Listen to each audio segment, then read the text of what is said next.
Welcome to this very basic overview of the IPv4 subnet mask. This video is brought to you by D-Square Design and Development.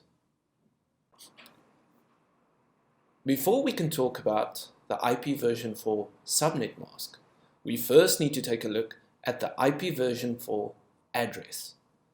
IPv4 uses a 32-bit address.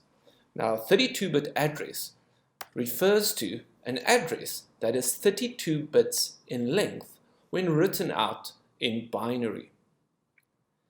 Humans unfortunately struggle to read binary. We are more used to reading decimal numbers. So one of the first things to do to make reading the binary a little bit simpler is to separate this 32-bit string into 4 shorter strings. Each of these 4 shorter strings are 8 bits in length, also referred to as 4 bytes in length, because an 8-bit string is also called a byte or an octet. You will also notice that the 4 bytes are separated by dots. That is why you will see that this kind of notation is referred to as a dotted notation. But this only gets us to the point where we have separated the bit string into 4 smaller ones, which might be simpler to read. But it's still not perfect, because as we said earlier, humans prefer to read numbers in decimal and not in binary. That is why normally, when we see an IPv4 address, it is written in what we call dotted decimal notation. This video doesn't cover binary to decimal conversion. That will be covered in another video. But every byte can be converted to a decimal number in the range 0 to 255. So in this case, you will see that we wind up with 4 values separated by dots, and each of them being decimal, and each of those numbers are in the range 0 to 255. Now this kind of address that you see there, namely 192.168.10.1, is called an IPv4 address.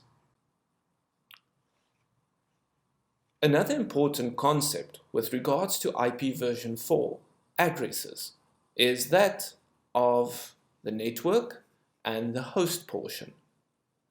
All IPv4 addresses contain these 2 sections.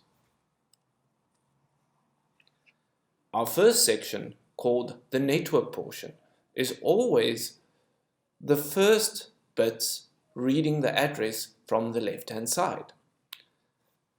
Now, what does this mean? What does the network portion do?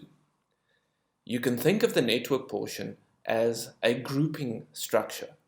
In other words, every address that has the same network portion forms part of the same group.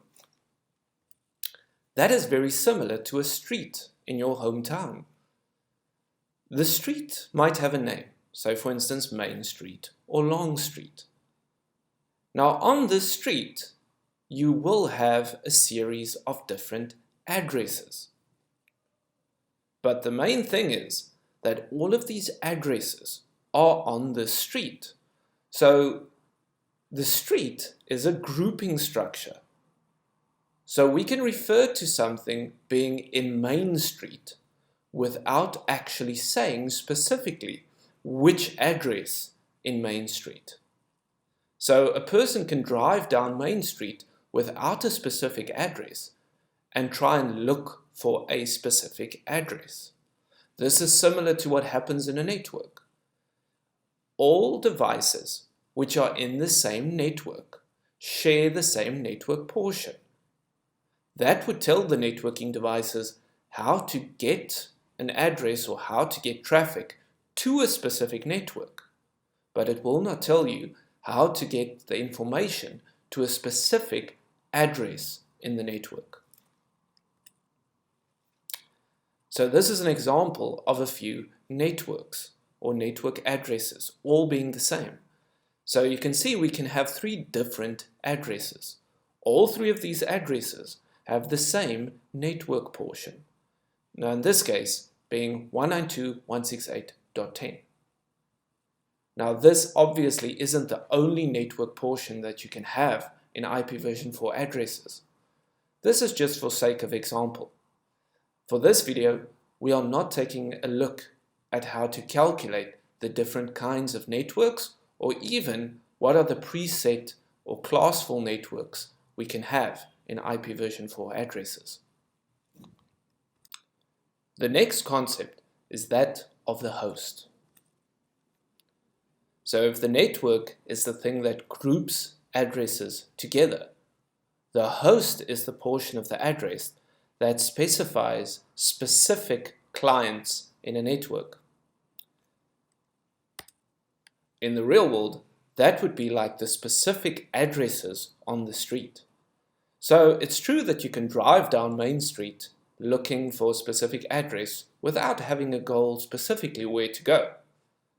But it's so much easier if someone tells you your address is 5 Main Street or 7 Long Street.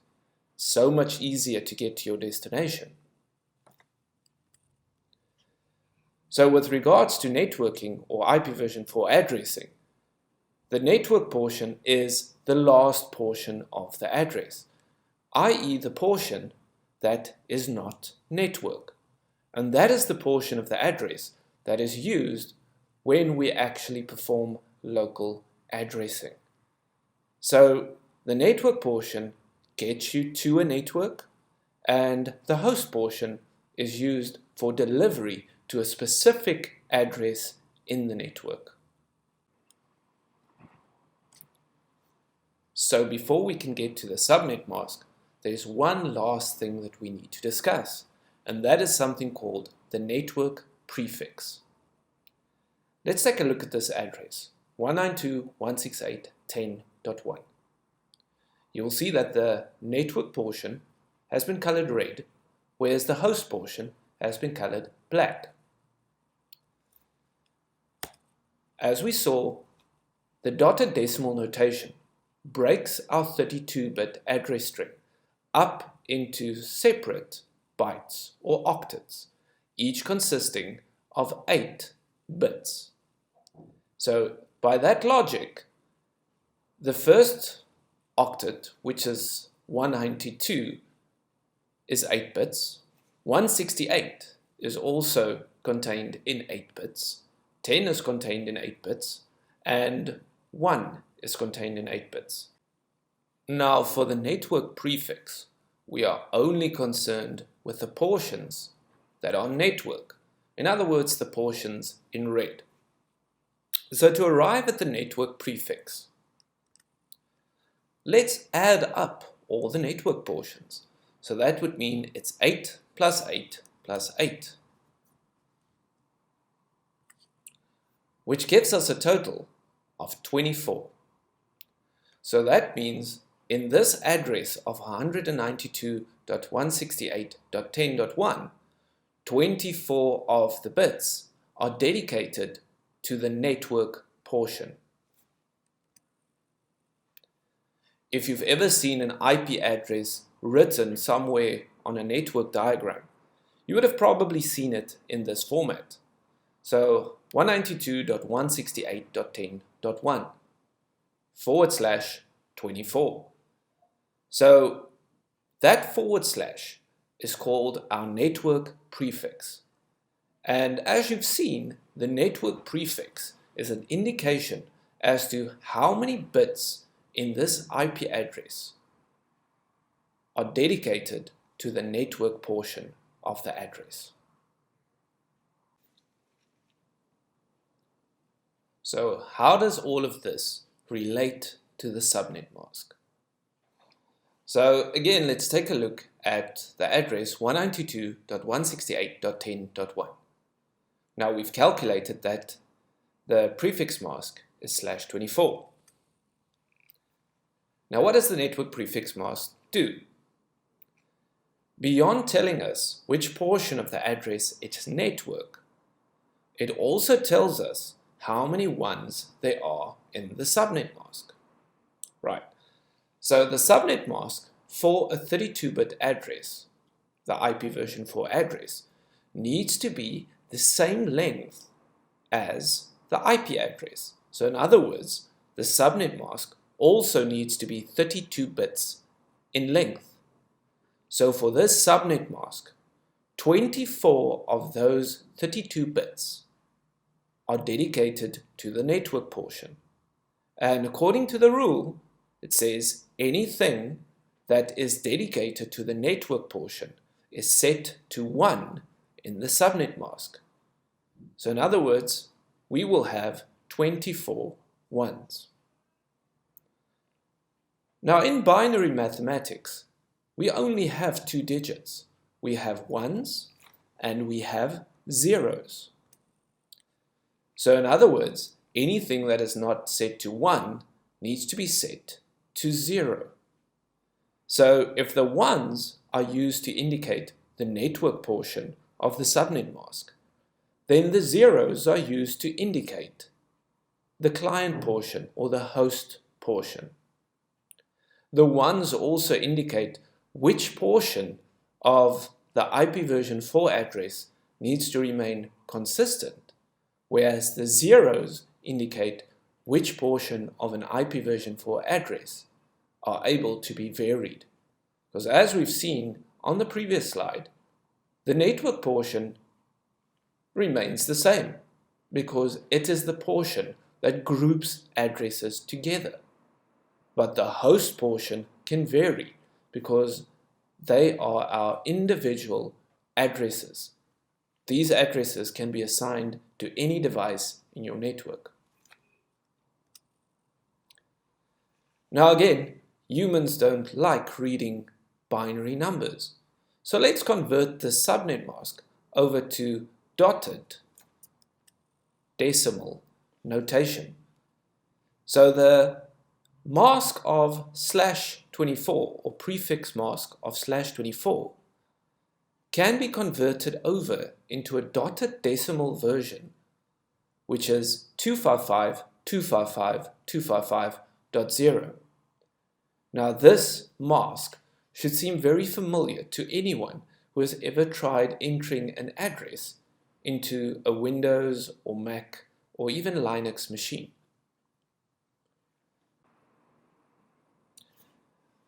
So it's good to know how the subnet mask relates to the prefix mask. But the bigger question is, what are either of these versions of the subnet mask used for?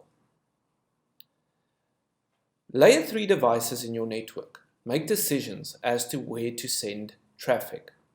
In order to do so, it doesn't take a look at specific client addresses. It needs to compare network addresses because it needs to be able to determine whether the destination of an IP packet is on the same network as it is coming from, or whether it needs to be sent to another network. So the job of the subnet mask is to help that layer 3 device determine which network a specific IP address belongs to. In other words, to get to, let's call it the family name of the network, similar to the street name that we had in the real world, instead of a specific host address. So how do we do this? You will see I have written the address 192.168.10.1. I've written it out in binary notation, and then I've also taken the subnet mask 255.255.255.0 and written that out in binary as well. So how do we do this? In order to determine which network a specific host address is on, we need to perform an operation called a binary AND. A binary AND is applied to 2 binary bits. In other words, 0 and 0, 0 and 1, 1 and 0, or 1 and 1. The only case in which the AND would yield an answer of 1 is when 1 and 1 is ANDed to one another. Any other combination would equal a 0. So the layer 3 device would perform a binary AND between the IP address and the subnet mask. So the result of this would be 1 and 1 is 1, 1 and 1 is 1, 0 and 1 is 0, 0 and 1 is 0. And then it continues through until it's done an AND for the entire string. Now, as you can see, the first 3 octets or bytes, they remain consistent because, as we said, the network portion does not vary. So 192.168.10 remains consistent. But you will see that the last portion of the address no longer reads 1, it reads 0. The network address for a specific network is always the lowest possible address in the specific network. So in this case, the lowest address is a 0. The address of 192.168.10.0 is an address that describes this entire network. So it serves as a means to collect all of the addresses in the network. And for that reason, this specific address may not be assigned to any specific client in the network. So let's take a look at a little example as to how it will be used. So in this graphic, you'll see we have 2 laptop PCs connected to a wireless router. The wireless router provides internet connectivity to the network. Internet connectivity goes through an ISP, and this is represented by the little cloud in the network, and eventually it connects to another laptop somewhere in the world. So in the first step, you will see that the laptop with the IP address of 192.168.10.2 wants to send some traffic. Now specifically, the plan is to send it to the address of 192.168.10.3. So the router will receive this traffic. It will determine that the network that 192.168.10.2 finds itself is the 192.168.10.0 local network. That just so happens to be the same local network as the address 192.168.10.3. So that means that the router is able to deliver the traffic locally. Now let's take a look at what would happen if the device 192.168.10.3 decides to send some traffic to a device out on the internet. So the traffic leaves our laptop and it enters the router. The router would see that the traffic is not destined for the 192.168.10.0 local network. In other words, it would do a binary AND of the destination address and its subnet mask, and it would go and compare it, and it would see that the address that is the destination is not that of a local network. So what the router would do is, it would most probably send the traffic to the ISP. The ISP would then send the traffic through the internet, which would eventually get to an ISP that is able to deliver the traffic to the destination.